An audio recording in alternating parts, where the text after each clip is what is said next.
Student, आज की class में आपका वेलकम है।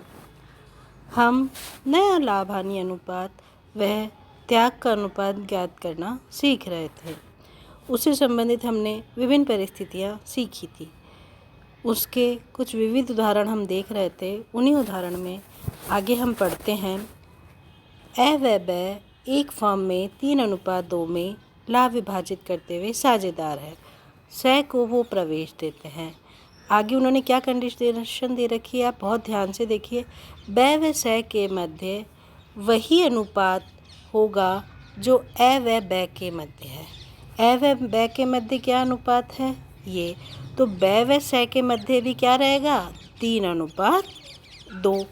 अब हमें वो कह रहा है नया लाभ हानि विभाजन अनुपात ज्ञात कीजिए। तो हम इस प्रश्न को देखते हैं बच्चों। देखिए, ए, बी और सी 3 साझेदार हैं। ए व बी के बीच में अनुपात कितना है? 3:2। अब वो आगे क्या करे? ब व स के मध्य भी वही अनुपात होगा जो ए और ब के मध्य है। तो अब बी व सी के मध्य भी क्या अनुपात रहना है? यही रहना है। तो मैं बी का अनुपात बी के नीचे और सी का अनुपात सी के नीचे लिख देती हूँ। अब आप देखिए यहाँ पे कॉमन क्या आ गया? बी। तो हम क्या करेंगे? इस 3 को ए और बी के अनुपात से गुणा करेंगे। तो आप देखिए, हम इसे जब हल कर रहे हैं तो 3 वापस हम इसका डिवाइडेशन लिखते हैं। आप देखिए, ए के अनुपात को 3 से जब गुणा किया तो क्या आया? 3 तिया 9। 3 को इससे गुणा किया, 3 दूनी 6। ठीक है। अब b दोनों तरफ से कॉमन है। हमने नीचे वाले b के अनुपात से ऊपर की दोनों संख्याओं को गुणा कर लिया। अब b के ऊपर वाली संख्या से नीचे की दोनों संख्याओं को गुणा करते हैं। b के 2 से हमने 3 को गुणा किया तो b का अनुपात क्या आया? 2 तिया 6। ठीक है। 2 दूनी 4। अब देखो बच्चों, ये दोनों तरफ से कॉमन आ गया। तो इसे अब हम अनुपात के रूप में व्यक्त करते हैं। तो देखिए कैसे व्यक्त करते हैं। ए का अनुपात 9 आ गया। बी का दोनों हमने 3 को 2 से गुणा किया, फिर 2 को 3 से गुणा किया, दोनों बार क्या आया? 6। तो हम 1 6 ले लेते हैं। और सी का क्या आया? 4।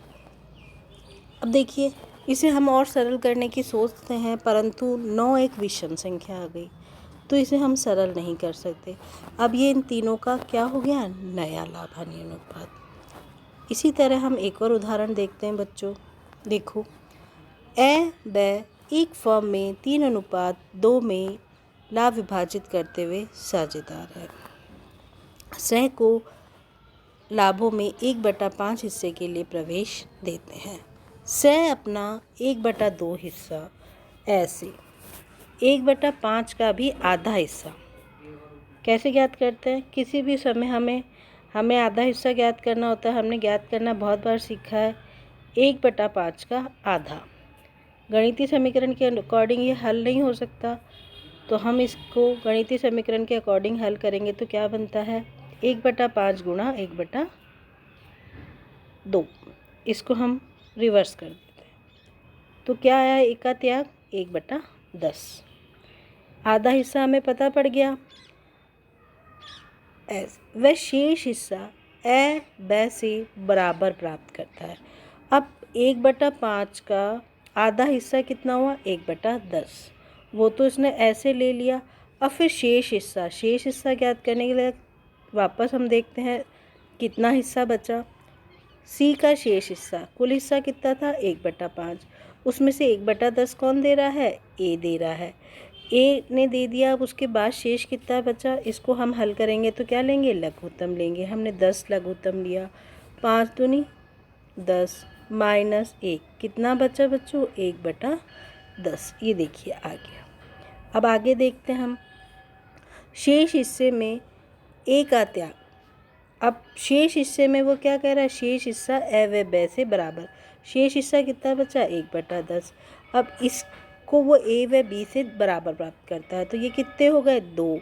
तो 2 से डिवाइड करेंगे। फिर गणितीय समीकरण के अकॉर्डिंग ये ठीक नहीं होता है, तो हम इसे 1 लगा के गणितीय समीकरण से सॉल्व करते हैं। तो एक व्यक्ति का त्याग कितना आ गया?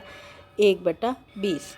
अब ए का कुल त्याग कितना हो गया, ए ने पहले तो 1/10 किया और 1/20 और कर रहा है, तो ए का कुल त्याग हम जोड़ देंगे। तो इसे भी हल करने के लिए हम क्या करेंगे, लघुत्तम लेंगे, क्योंकि हर समान नहीं है। 10 दूनी 20 + 1 बराबर 3/20। ए का कुल त्याग कितना हो गया, इतना हो गया। बी का कुल त्याग कितना है, 1/20। अब त्याग का देखो, दोनों में 3/20 1/20 दोनों में हर समान है, तो इसे अनुपात के रूप में हम व्यक्त कर सकते हैं 3:1। समझ आया बच्चों आपको, 3:1। ये हमारा क्या आ गया, त्याग।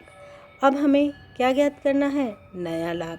नया ज्ञात करने का सूत्र क्या है, नया बराबर पुराना माइनस त्याग।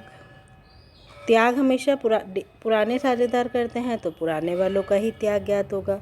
तो हम देखते हैं पुराने कौन कौन है, ए व बी। ए का पुराना अनुपात कितना है, 3/5। त्याग कितना है कुल, 3/20। इसे हम हल करेंगे, 20 लघुत्तम ले लिया, 5 चौक 20 और 4 तिया 12, 20 एकम 20 और 3 एकम 3। इसे हमने हल किया तो कितना आया इसका नया, 9/20। इसी तरह हम बी का ज्ञात करेंगे। बी का पुराना कितना, 2/5। त्याग कितना किया, 1/20। लघुत्तम लिया, हल किया, 5 चौक 20 और 4 को 2 से गुणा किया, 4 दूनी 8 माइनस 20 एकम 20 1 एकम 1। इसे हल किया, 7/20। अब हमारे तीनों के अनुपात हम देखेंगे। नया ला, ए का नया कितना है, 9/20। बी का कितना है नया, 7/20। सी का कितना है, 1/5। अब देखिए यहाँ पे हर समान नहीं है, हम फिर से हर समान करेंगे। हमने लघुत्तम लिया 20, 20 एकम 20 9 एकम 9, 20 एकम 20 7 एकम 7। 5 का भाग 20 में 4 बार गया, 5 चौक 20 और ऊपर की संख्या से गुणा किया तो 4। अब आप इसे देखिए, ये सभी विषम संख्याएं हैं, हम इसे और सरल नहीं कर सकते। तो इनका नया लाभ हानि अनुपात क्या हो गया, 9:7:4। आई होप सो बच्चों आपको ये दोनों उदाहरण समझ आ गए होंगे। इन्हें आप अपने अकाउंट्स की कॉपी में करेंगे। फिर भी आपको कोई समस्या हो तो आप मुझसे पुनः बात कर सकते हैं, मैं आपकी समस्याओं का समाधान करने के लिए तैयार हूँ। Thank you.